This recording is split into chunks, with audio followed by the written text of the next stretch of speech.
Hai Nancitas, Horas guys. Jadi kita sekarang bakalan rapin baju aku karena kan udah pergantian musim ya. Jadi ini kita lagi di kamar aku sama di kamar suami. Horas. Jadi kita bakalan cerita-cerita hari ini hal-hal yang aku korbankan dan perjuangan kenapa aku pindah sejak aku tinggal di Perancis, oke? Jadi intinya kita kan ketemu itu pas aku lagi masih pelajar ya. Nah pas aku masih pelajar dan dia lagi kerja di Thailand. Nah kita ketemu, kita ngedate, terus tiba-tiba blek COVID gitu. Nah karena COVID itulah dia balik ke Perancis, aku balik ke Jakarta. Waktu di Jakarta jujur aku itu tidak pernah bermasalah untuk mencari pekerjaan, lumayan tidak pernah nganggur lah gitu. Jadi aku waktu itu kerja sebagai dating konsultan atau biro jodoh gitu ya, kayak telemarketingnya gitulah, salah satu perusahaan swasta. Dan gaji aku kalau aku bilang lumayan banget gitu. Jadi aku kerja selama aku mempersiapkan visa untuk tinggal di Perancis, visa pelajar. Terus aku ingat, aku tuh mulai urus-urus bulan September dan aku kerja itu mulai bulan Juli 2020 gitu kan. Dan nih, dan waktu itu kan mulai agak zaman-zaman COVID, udah mulai agak-agak working from home gitu ya. Aku akhirnya ngurus untuk aku mau sih urus untuk visa pasangan, tapi karena aku mikirnya nanti kalau ternyata nggak works out sama si Anthony gimana masa aku mau di sana gelandangan, ngerti nggak sih? Aku sih mikirnya begitu ya. Aku akhirnya mikir kayak udahlah, Beb, kita urus visa pelajar aja, aku bilang gitu. Nah, visa pelajar itu sebenarnya bisa kayak pakai keuangan orang Perancis sebagai pengundang atau penanggung jawab atau donatur atau uang sendiri atau uang keluarga karena aku kan masih di bawah 20. Enggak juga sih, lupa waktu itu umur berapa, pokoknya gitulah. Aku minta sih bank statementnya dia, tapi aku pakai bank statement orang tua dan juga pakai bank statement sendiri gitu. Akhirnya gimana akhirnya aku dapat visa lah. Jadi tuh awalnya memang aku tuh seneng banget kayak akhirnya bisa ke Eropa nih. Papa mamaku literally orang Batak yang tradisional, yang kalau kita liburan tuh paling ke Sumatera, ke kampung. Jadi aku merasa seneng gitu, belum ketimpa realita gitu. Dan aku nggak mau terima kalau misalnya aku mikirnya pas aku dapat visa pelajar ini adalah aku 6 bulan terus ya paling nggak betah ya paling pulang, ngerti nggak? Party, nggak bilang-bilang orang, nggak ngundang-ngundang orang, paling cuma teman-teman terdekat aja yang aku bilang, gue bakalan pergi 6 bulan gitu doang. Makanya kayak banyak orang-orang yang habis itu setelah setahun kayak nggak ngeh kalau aku beneran udah nggak di Indonesia, ngerti nggak? Karena aku memang tipikal orang yang takut pamali gitu. Dan nih, jadi lupa lagi beres-beres pergi, mau udah nyiapin nih, udah dapet tiket pesawat, orang tua aku habis itu nganterin aku ke bandara gitu kan. Habis nganterin aku ke bandara dan aku bawa koperku cuman literally 2 biji gitu kan. Dan aku literally koperku tuh isinya makanan semua karena takut gak bisa nafsu makan, gak suka makanan di sana gitu kan. Pas di pesawat aku baru BTW gue gak punya tiket pulang. Jadi gimana ya nanti kalau misalnya ternyata si Anthony tuh udah berubah gitu. Karena sebelum aku ke Perancis kita tuh LDRan selama 9 bulan. Kalau aku udah hamidun tuh hitungannya kayak udah jadi anak lah tuh ya. Intinya aku 9 bulan gak ketemu dia lah gitu. Aku jujur orangnya itu lebih baik jaga-jaga dan melindungi diri sendiri daripada percaya sama laki-laki. Aku selalu kayak gitu orangnya. Terus udah nih, habis itu kan aku di bandara take off, baru tuh ngeh kayak buset dah, gini banget ya hidup gue, bener-bener aku, karirku, orang tuaku, temen-temenku, sahabatku, bakso Pak Samrat, soto Pak Kumis, bakso Afung, ketoprak si Gondrong, anjing kesayanganku, ya semuanya aku tinggalin gitu kan. Sebenarnya itu bukan hal yang awalnya aku kepikiran, ngerti nggak? Kayak awalnya aku mikir ya udah gitu kan, yang penting gue ke Perancis. Tapi setelah di pesawat, karena juga memang 19 jam sendirian gitu kan, banyak waktu perenungan lah gitu, aku baru ketampar kayak realitas, kayak gimana nanti kalau mertua gue ternyata gak bagus. Gimana nanti kalau ternyata aku nggak suka dengan gaya hidupnya orang Perancis? Gimana nanti kalau gue nggak bisa kerja, akhirnya gue harus bertahan dan berharap sama si Anthony? Gimana kalau akhirnya kita ya putus, nggak pacaran, maksudnya nggak menikah gitu? Itu banyak lah di kepalaku. Makanya aku cuma bisa berdoa aja dalam hati, dan aku juga nggak bisa cerita sama orang tua, karena kan kalau cerita sama orang tua, apalagi papa aku gitu ya, aku berusaha sadar, pasti papaku bilang udah Lana nggak usah pergilah, pasti gitu. Intinya lakuin aja, kalau emang nanti work out, memang nggak jodoh ya udah gitu, ikhlas aja intinya gitu. Terus aku sampai di Perancis gitu kan, kita itu tinggal di rumah orang tuanya si Anthony bareng sama mereka hampir berapa bulan gitu, aku lupa. Dan terus kan si Anthony juga kayak mikir, ya udah deh gue bakalan ngerenin apartemen buat lo, karena kan secara kultur lebih enak kayak aku tinggal sendiri kan. Intinya aku dibayarin sekolah sama dia. Aku belajar dengan dedikasi, kayak aku mau menjadi perempuan yang membanggakan buat diriku dan juga keluarga dan suami kalau misalnya kita memang jadi nikah, dan aku mau jadi mandiri gitu. Jadi aku memang ke sekolah itu bener-bener penuh hati gitu, ngerti gak sih? Kayak PR aku kerjain, setiap sekolah tuh ada aku nanya, walaupun Prancis aku berantakan, ngerti gak? Sama mertua juga memang untungnya puji Tuhannya klop gitu kan. Terus sama kakaknya dia juga baik, keluarga si Anthony semuanya pada baik-baik, terus keluarga dia yang di Prancis Utara juga pada baik-baik. Jadi bahkan dengan Perancisnya aku yang acak awutan, dan keluarga dia di Prancis Utara yang gak sama sekali ngomong bahasa Perancis, aku merasa disayang gitu loh, ngerti gak sih? Kayak merasa diterima gitu loh. Dan menurut aku itu sangat hal yang aku bilang sama suamiku sampai sekarang, salah satu alasan aku betah di sini adalah keluarganya dia.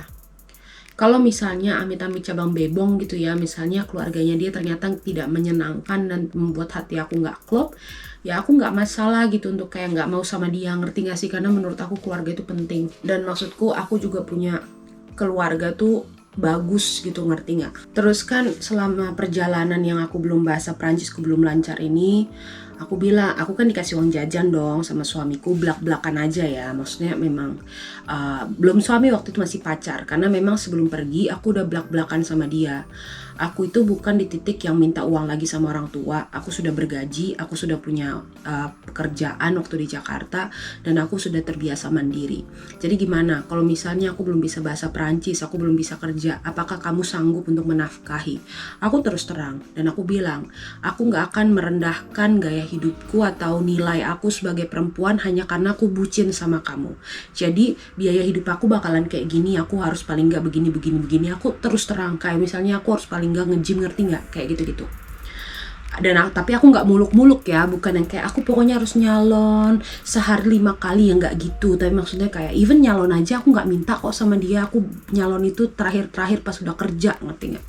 Kayak kebutuhan yang memang nggak bisa didiskon gitu. Kayak misalnya aku tuh harus paling nggak beli groceries yang bagus kualitasnya, terus kayak paling nggak aku harus nge-gym, dah itu doang, 2 yang memang harus banget. Terus kayak skincare, paling berapa sih skincare? 3 bulan sekali, ya nggak?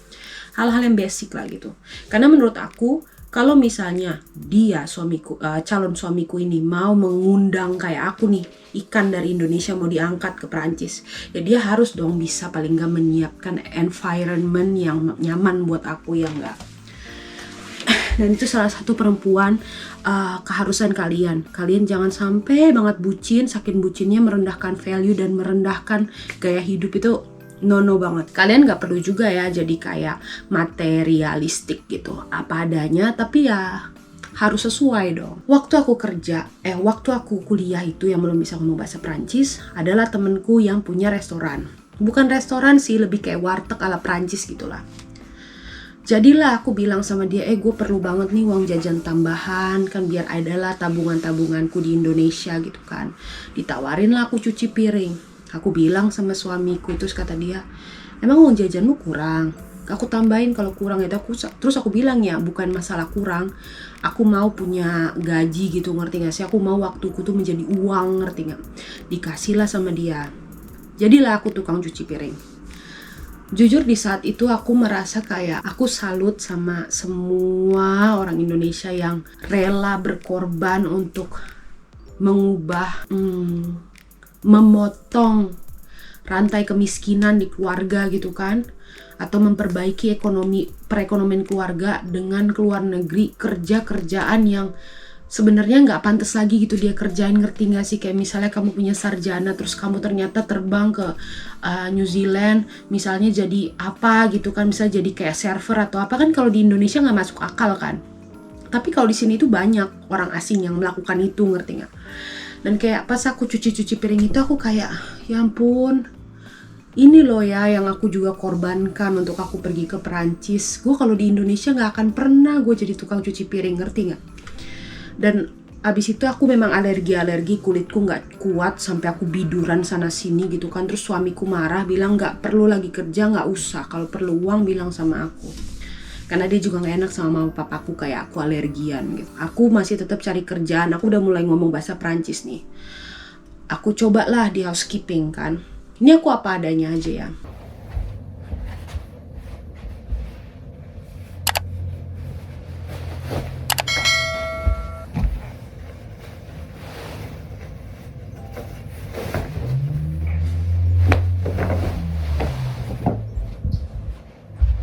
It's quite small, huh? Di housekeeping. Memang waktu aku di Hong Kong, aku itu sebagai pelajar orang magang di bagian room division. Jadi supervisor, housekeeper, semuanya dari bawah sampai atas aku pernah belajar gitu. Nah waktu di Prancis itu pernah aku sebulan jadi housekeepernya, ngerti nggak? Dan itu banyak kayak orang Rusia, orang Filipin, kebanyakan yang datang kayak misalnya untuk kerja dalam musim panas aja gitu. Dan aku memang daftar terus ternyata diterima. Dan aku kan memang orangnya tuh sekolah ya untuk masalah perhotelan. Jadi aku tahu caranya kerja yang cepet, caranya bikin kasur yang cepet, memang tahu gitu. Tapi di satu titik pernah ada tamu yang ngomong ke aku dan aku merasa tersinggung banget. Karena dia tuh kan aduh sampai nangis aku inget ya. Karena dia tuh bilang gini sama aku, Mbak, bisa gak sih Mbak tuh kalau bersihin tuh pakai otak? Oke, kenapa Bu? Aku tanya dong, kenapa Bu? Kok Ibu marah? Iya, soalnya Ibu tuh tadi gak lihat ada rambut di kamar mandi. Ya masalahnya aku tuh udah bersihin kamar mandi, terus dia masuk dan abis dia keluar dia masuk lagi, dia komplain dia lihat rambut di lantai. Aku yakin banget itu rambut dari dia yang pas dia masuk terus keluar gitu kan. Nah terus aku bilang, oke Bu, gak apa-apa, gak masalah, aku vacuum. Terus dia bener-bener maki-maki aku, bilang kayak, Mbak, kamu tuh housekeeper saja, gak usah nyaut-nyautin saya kayak gitu ya, sok pinter banget. Dan dia literally kayak umur 17 tahun gitu loh, orang USA, ngerti dan ngomong bahasa Inggris. Dan terus aku balas aja pakai bahasa Prancis kayak, oh kamu dasar perempuan jalang yang bodoh, aku bilang pakai bahasa Prancis. Terus dia kayak bilang, hah, apa maksudnya? Aku balas lagi pakai bahasa Prancis. Hah, kamu aja nggak ngerti aku ngomong apa, siapa sekarang yang bodoh? Dan di satu titik itu aku merasa kayak, apakah harga diriku juga aku korbankan gitu demi aku sama suamiku, jadi aku kerja begini. Tapi bukannya aku bilang pekerjaan housekeeper itu rendahan ya, enggak. Tapi maksudnya perasaan di titik itu ketika tamu ini memperlakukan aku, ngerti gak sih? Karena kalau aku di Jakarta aku gak akan pernah denger perkataan ini, ngerti gak sih? Gak pernah aku denger orang, maksudnya pas aku kerja di marketing atau aku kerja di mana Peninsula Bangkok, gak pernah aku ada orang menghina aku kayak gini. Oke, belum lagi pengorbanan. Kalau misalnya orang tuaku tiba-tiba telepon, nggak ada angin, nggak ada hujan, tiba-tiba telepon, jantungku itu rasanya mau copot. Pernah sekali aku pas tengah malam mamaku telepon waktu awal-awal, aku bangun, aku bentak kayak kenapa? Karena ya takut. Karena maksudku kayak, kalau kalian merantau, kalian akan tahu gitu loh, maksudnya itu adalah mimpi terburuk kalian dan kalian tahu gitu kemungkinan itu terjadi itu besar. Dan itu membuat kayak ketakutan itu nyata, ngerti gak? Jadi salah satu pengorbanan yang terbesar akhirnya aku sadar adalah jauh dari orang tuaku yang makin lama makin tua. Karena jujur ketika aku pulang tahun lalu gitu kan, pas lagi mau abis honeymoon gitu kan, aku lihatlah papaku di airport.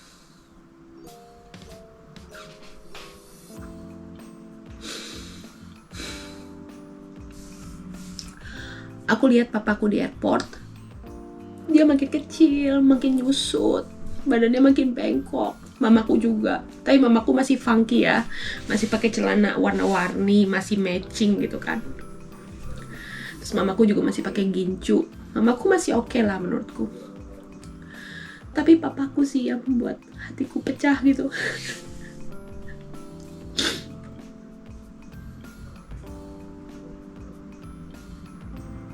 Kadang tuh suamiku bilang kan kayak, kok kamu nangis sih, kok kamu mut-mutan sih habis teleponan sama orang tuamu, bukannya bersuka cita atau seneng.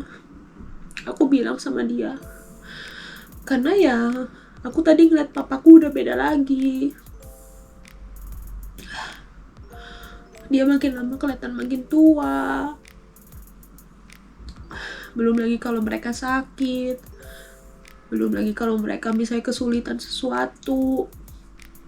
Yes, jujur aja yang bisa aku kasih dari sini ya waktu. Kalau aku bisa teleponan rajin-rajin gitu kan, tanya kabar. Ya sebenarnya salah satu YouTube ini juga supaya mereka nonton gitu, supaya mereka gak ketinggalan gitu kan, karena perbedaan waktu kan. Terus juga mama papaku bukan yang orangnya mantengin HP banget, ngerti gak? Jadi dengan YouTube ini dia bisa nonton aku kapan aja maunya gitu, ngerti gak? Dan maksud aku itulah salah satu dari semua pengorbanan aku adalah waktu dengan orang tuaku yang aku tahu itu bisa putus kapan aja, ngerti gak? Jadi aku berusaha lah untuk bisa ada buat mereka dengan cara lain, ngerti gak sih? Misalnya mereka butuh makanan, misalnya mamaku bilang, oh mama mau KFC Ci, tapi mama malu perginya. Atau misalnya, oh iya bapak udah gak ada lagi kaosnya, ngerti gak sih? Hal-hal kecil gitu, karena orang tuaku bukan tipikal yang memaksa atau menuntut aku untuk ngirim gitu, ngerti? Enggak. Tapi maksudnya aku sebagai anak gitu kan, apalagi baru sasada, itulah kesenanganku, ngerti gak? Dan maksudku aku juga nggak mau di sini misalnya foya-foya ternyata orang di rumah nggak berbahagia, ngerti nggak? Dan aku juga bilang sama suamiku kayak orang tua dia di sini tuh sangat mandiri, mertuaku masih cantik, mama bapak mertuaku masih mandiri, masih bisa kesana kesini pakai mobil, masih rajin traveling. Terus juga ada kakak iparku kan. Memang aku bilang sama suamiku kayak maksimalnya di sini tuh adalah 5 tahun. Maksudnya setelah pindah ini of course kita bakalan bolak-balik, tapi maksudnya aku nggak bisa sampai pensiun di sini, aku nggak mau. Aku tetap mau sama orang tuaku atau paling nggak deket di Asia. Jadi doain guys, itulah pergumulannya kalau kalian merantau. Memang secara keuangan mungkin kalian lebih lancar gitu kan, lebih banyak pilihannya gitu kan kalau misal dirupiahin, tapi itulah pertimbangannya. Kalian harus meninggalkan orang tua, apalagi kalau memang kalian satu-satunya. Itu adalah satu hal yang kadang-kadang memecah hati, ngerti gak? Kadang-kadang itu apalagi kalau orang tua kalian sakit, rasanya tuh bingung gitu, ngerti gak? Dan juga banyak malam-malam yang kalian sebenarnya sakit semua badannya, nggak bilang sama orang tua karena nggak mau jadi pikiran, ngerti gak? Jadi aku bersyukur suamiku itu bisa menjadi penolong buat aku. Kayak setiap aku kesepian, setiap aku kangen, setiap aku rindu, dia nggak keberatan. Kayak misalnya ya udah kita pulang tahun ini, atau misalnya kita ke restoran Indonesia, atau misalnya kita ke Asian store, kita beli bumbu rendang, ngerti gak sih? Suamiku tuh baik banget. Oke guys. Awalnya nggak mau gimana mau bersihin baju, jadi baju yang dibersihinnya cuma segini doang. Wala, bong. Makasih. Jadi kalian kalau mau pindah, pikir-pikir sebelumnya aduh maskaranya pada hancur.